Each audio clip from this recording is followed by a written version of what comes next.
વિશે રજની બાપુએ આપણને અગાઉ જણાવ્યું.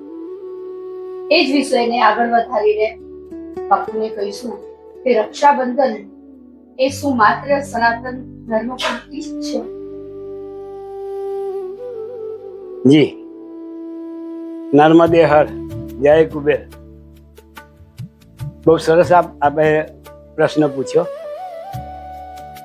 તહેવારો સનાતન ધર્મના છે, પણ એની અંદર જ્ઞાતિવાદ, જાતિવાદ કે એવું કશું નથી. એ તહેવારોના નામ તમે સાંભળશો કે યાદ કરશો તો તમને ખ્યાલ આવશે કે ભાઈ રક્ષાબંધન. હવે એની અંદર એવું તો નથી કહ્યું ને કે આ ફક્ત સનાતન વાળા જ રક્ષાબંધન ઉજવી શકે. ભાઈબીજ તો દરેક એની અંદર ધર્મની અંદર ભાઈબેન તો આવે જ. ચાહે મુસ્લિમ હોય, ચાહે ક્રિશ્ચિયન હોય, ચાહે પારસી હોય, ચાહે જૈન હોય, કોઈ પણ હોય, દરેકની અંદર ભાઈ બહેન તો આવે જ. તો શાસ્ત્ર એ સનાતન ધર્મ એ 4 દિવસ જે આપણા અલગ કાઢેલા છે તેમાં વાર તહેવાર કે નક્ષત્ર કે ચોઘડિયું જોવામાં નથી આવતું. એમાં ભાઈબીજ વસ્તુ એવી છે કે જેને ભાઈની અંદર એવું છે ને બહેનની અંદર સગા ભાઈ બહેન હોય એવું નથી. ઘણી જગ્યાએ એવું બને છે કે કોઈને બહેન જ નથી હોતી.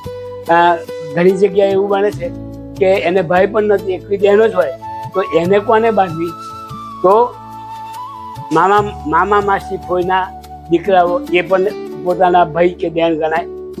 એવી રીતના આપણી સ્કૂલની અંદર ભણતા હોય અને જેને આપણા માટે લાગણી હોય અને એકબીજાને છે તે આદર ભાવથી વાત કરતા હોય તો એને પણ રક્ષા બાંધી શકાય. એની અંદર નાત જાત આવતું નથી, કારણ કે દરેકને બહેનો હોય. દરેક કોમની અંદર કોઈ એવા નથી કે જેને ભાઈ બહેન નહીં હોય. તો અત્યારેની પણ વર્ષોથી એવા ઘણા કિસ્સાઓ અમે જોયા છે કે જેની અંદર મુસ્લિમ ભાઈઓ અને હિન્દુ બહેનો રક્ષા બાંધે છે અને એ મુસ્લિમ ભાઈ છેક સુધી ભાઈ તરીકેની ફરજ બજાવતા અમે જોયા છે. એને ઘરના દરેક પ્રસંગો, મોસાળું, મામેરું, મોસાળું અને કન્યાદાન સુધીના પ્રસંગો પણ એ લોકોએ કરેલા છે. એવી રીતના મુસ્લિમ જે દીકરીઓ છે એ હિન્દુને રક્ષા બાંધે છે અને હિન્દુઓ પણ એને કન્યાદાન કરી અને એની બધી રસમ પૂરી કરે છે. એટલે આ દરેક જણ મનુષ્ય માત્ર આ તહેવાર ઉજવી શકે છે. રક્ષાબંધન દરેક જણ, દરેક કોમ, દરેક ધર્મ આ રક્ષાબંધન અને ભાઈબીજ કરી શકે છે. એ ભાઈબીજની અંદર વર્ષમાં એક જ દિવસ એવું હોય છે કે બેનના ઘરનું, આજે આમ તો શાસ્ત્રની અંદર બેનના ઘરનું પાણી પણ ના પીવાય એવું શાસ્ત્ર આપણું કહે છે. અને સીતા માતાને ત્યાં જનક રાજાએ જે ઘોડા મોકલ્યા હતા, ઘોડા ઘાસ પણ નહોતા ખાતા અયોધ્યાનું, એ ત્યાંથી જનકપુરથી ઘાસ મોકલતા હતા.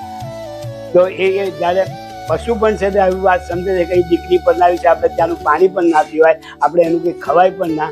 તો આપણે તો આ યુગની અંદર એ રીતના આપણે કરવાનું છે કે ધર્મને અનુસરવાનું છે અને દરેક જણ એકબીજાને છે જે ભાઈ બહેન તરીકે છે જે સંબંધો નિભાવે અને આ ઉત્સવો પ્રેમથી ઉજવે દરેક એની અંદર.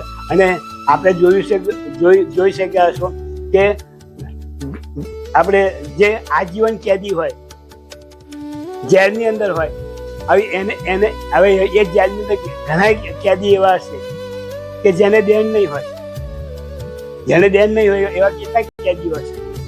તો એના માટે મહિલા મંડળ અને સખી મંડળો એવી બહેનો ત્યાં જેલમાં જઈ અને આપણે કેદીઓને રક્ષા બાંધે છે. બહુ સરસ વસ્તુ છે કે કમસે કમ ધર્મ તો આપણો જાળવે છે.